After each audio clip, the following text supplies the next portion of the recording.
Hello and welcome to this segment of psychoeducation. My name is Judith Epereje and today I will be taking you through sleep hygiene. So let's get started. To start us off, we have a quote from the Dalai Lama that says, "Sleep is the best meditation." So a quick introduction to what sleep is. We definitely all know what sleep is, but what is defined as sleep by literature. So basically, sleep is a natural bodily process that is reversible, meaning that when you go to sleep, you can be woken up. It is a state that is periodic and it occurs in many living organisms. So it's not just in human beings, but it is characteristic of all the animals in the animal kingdom. Yeah. So it is also marked by lack of wakefulness. So when you're asleep, you're not awake, you're not conscious of your surrounding or what your body is doing. So it's mostly accompanied by a bodily posture, such as lying down with your eyes closed. And more often than not, dreams occur while one is sleeping. There are also changes in the brain activities as well as how the body functions when one is sleeping. So sleep is made up of two cycles of non-REM sleep and REM sleep. So REM is basically rapid eye movement, yeah, and sleep is usually considered as very essential for restoring and helping vital bodily and mental functions to recover. Yeah. So how does sleep work? So definitely sleep is a very complex process and it affects virtually all systems of the body. So the body and the brain definitely work together to achieve what is known as sleep. So multiple parts of the brain produce hormones and chemicals that are required to either keep one awake or help one fall asleep. So sleep is essential because it is connected to various elements of mental, emotional, as well as physical components of the body. So what happens when one goes to sleep? So within a minute of one falling asleep, there are changes that can be noted in the body and the brain. So for example, once body temperature drops, activity in the brain slows down, the heart rate also slows down, and then there is slowed respiration. So breathing in, breathing out is basically slowed, and the energy of the body is lowered. This is because when you're resting, you do not need a lot of energy because you're not, remember, physiological processes are not active when one is asleep. So the body generally goes through multiple cycles of sleep in the course of one night, and each cycle could last between 70 minutes to 2 hours. And it's comprised of several sleep stages. So two cycles, but different stages. So what are these stages? So we do have 4 sleep stages that are divided into 2 categories. So the first 3 stages of sleep fall under the first cycle, which is non-REM. And then the last stage of sleep falls under the last cycle of sleep, which is REM sleep. Remember, REM is rapid eye movement. So stage 1, also known as N1, lasts basically between 1 to 5 minutes. Stage 2 or N2 goes for 10 to an hour. Stage 3 or N3, which is also known as slow wave sleep or delta sleep, goes for 20 to 40 minutes. And then the last stage, which is the only one for the REM cycle, lasts between 10 minutes to an hour. So let's break down the different stages a bit more here. So we have stage 1 and 2, and this occurs immediately one falls asleep, and immediately one falls asleep, there is that transition from stage 1 to stage 2. Remember, stage 1 lasts between 1 to 5 minutes. And here, there is further slowing down of activities, basically in the brain as well as the body. So in these 2 stages, it is easier to wake someone up as compared to stage 3 and stage 4. So when we move to stage 3, this is basically the deepest part of the rapid eye movement sleep. So here we find that the body and the muscles are a bit more relaxed, and then the waves in the brain indicate a clear pattern of slowed activity over there. So this deep sleep of stage 3 plays an important role in helping the body to recover. It also affects one's thinking and one's memory. So it is very important for one to sleep up to at least stage 3. Yeah, but it is very critical for us to go up to stage 4, the only stage of rapid eye movement. So in stage 4, there's a difference in brain activity where we see that as it had slowed down in stage 3, in stage 4, it picks up significantly. So most parts of the body, except the eyes and breathing muscles, usually experience temporary paralysis in this stage. So in stage 4 is where intense dreaming happens, and then it is also very key for learning and memory. And it is very critical to note that the greater percentage of this stage 4 of sleep happens in the second half of the night. So if you go to bed late, you might just hit the first 3 stages and not hit the 4th stage of sleep. Yeah. So how does the body regulate sleep? So there are 2 key drivers that are essential for regulating sleep. So these are sleep-wake homeostasis and then the circadian alerting system. So the first one is the sleep-wake homeostasis, which basically explains why people have the urge or the stronger need for sleep, especially after being awake for a longer duration of time. And this is basically due to the body's self-regulating system known as homeostatic sleep drive, which builds the pressure to sleep based on the duration that one has been awake. Then the circadian alerting system basically lasts roughly 24 hours, and it plays a central role in numerous biological processes. A key one is sleep. So the circadian alerting system is normally affected by exposure to light. Yeah. So when you wake up and you bask in the sun, you're actually feeding the circadian alerting system, which encourages one to stay awake during the day and to fall asleep during the night. Yeah. Then the 2 key drivers, that is sleep wake homeostasis and circadian alerting system, are supplemented by other factors, such as stress levels, hunger, intake of caffeine, and exposure to light. So we also have chemicals and hormones, as I had mentioned earlier, that are critical for sleep. So chemicals such as adenosine build up when one is awake and appears to increase the pressure for one to sleep. Yeah.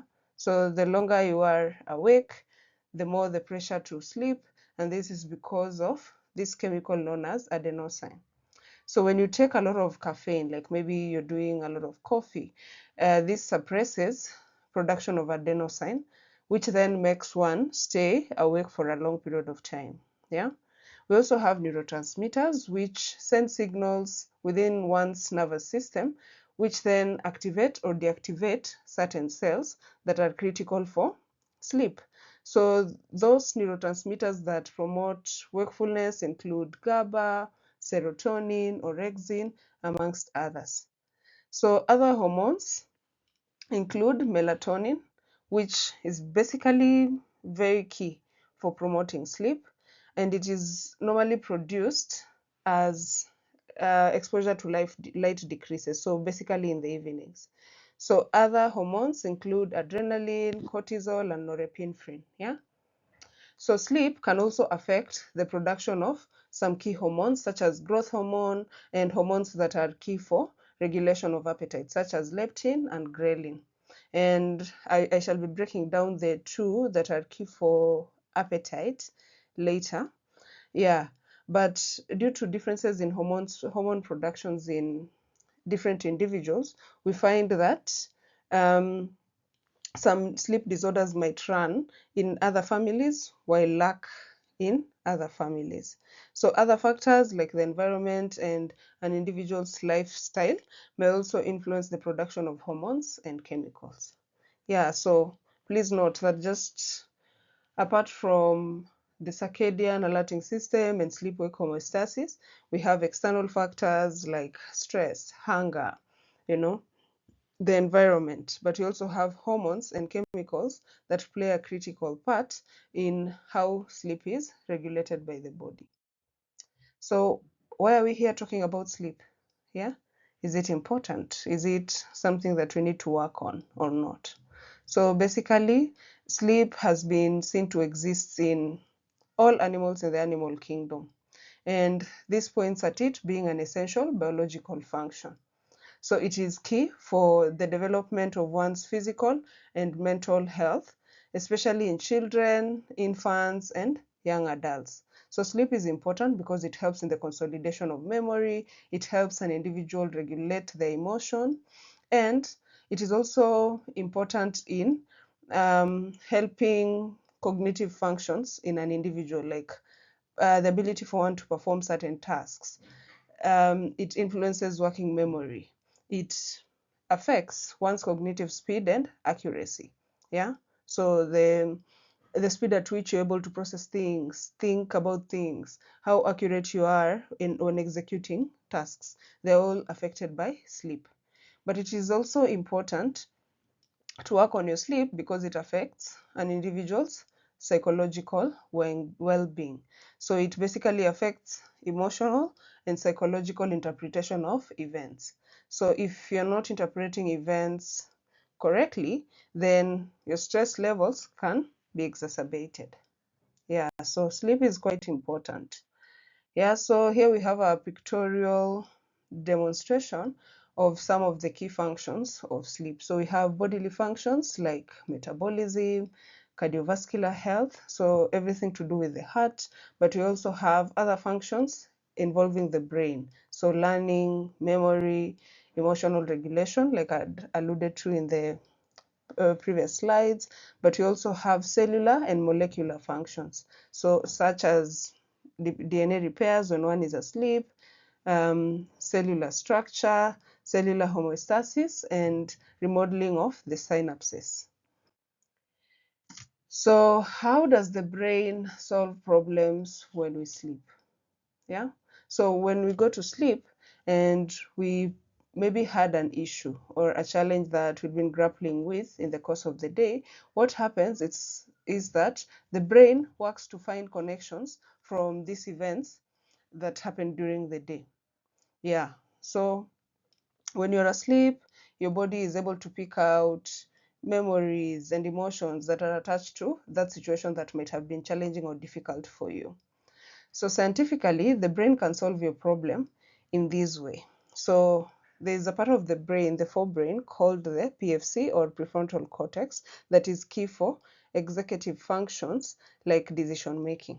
So when you're asleep, the PFC is shut down. So that means your brain is not very logical at that point in time. So what this does, it allows the brain to process all other information without getting bias from the logical part of your brain. Yeah. So if you had a challenge that occurred during the day, when you're asleep, your body or your brain is not able to interpret it logically. So this allows the brain to look at that issue from different angles. Yeah. Also, there are neuromodulators like norepinephrine and serotonin that are normally turned off in REM sleep. So remember, REM sleep is the last stage of the sleep cycle. So what happens during the day when norepinephrine is very active? It enables one to focus on the immediate problem that appears to be concrete. Yeah. So this is why during the day when you're trying to meet a deadline or when you're really focusing on something that is important to you, you do not really have time to listen to someone's brilliant idea. Yeah. But when you're asleep and serotonin and norepinephrine are shut off and the prefrontal cortex are also shut off, what happens is this helps the brain to be able to identify other connections that are loose as valuable. Yeah. So the combination of these two events, so PFC being off, norepinephrine and serotonin also being off, allows one to wake up in the morning with something we call the gut feeling, which more often than not leads to the solution to the problem that one had while going to bed. So current research shows some linkages between sleep and physical as well as mental health disorders. So for example, a study done by Yale School of Medicine showed that too little or too much sleep is connected to an increase in the risk of getting a stroke as well as developing dementia. We also see that there's a relationship between not having enough sleep and physical disorders such as hypertension, which increases by 20% the risk for hypertension. We also see that the risk for type 2 diabetes also increases by 33%. There's also a relationship between lack of enough sleep and progression or development of cancer, as well as development of cardiovascular diseases and impairment of how the immune system functions. There's also a link that has been demonstrated between lack of enough sleep and those hormones that regulate appetite. So remember leptin that I mentioned earlier. Leptin is normally an appetite suppressor. So what happens if there's loss of sleep, then production of leptin decreases. And ghrelin, which stimulates appetite, when there's loss or lack of enough sleep, the production of ghrelin increases. So what this does, like your appetite is highly stimulated, yeah? And this predisposes one to develop obesity. We also see that when one is deprived of sleep, there is a challenge that is seen with one's ability to be able to process like emotional memory, and this could then lead to mood changes, especially the tendency for one to be able to remember just negative memories vis-a-vis positive ones. So research has shown that it is critical for one to sleep for at least 7 to 7.5 hours, because a drop to less than 7 hours could predispose one to a number of different disorders. Yeah, this was highlighted by the American Academy of Sleep Medicine.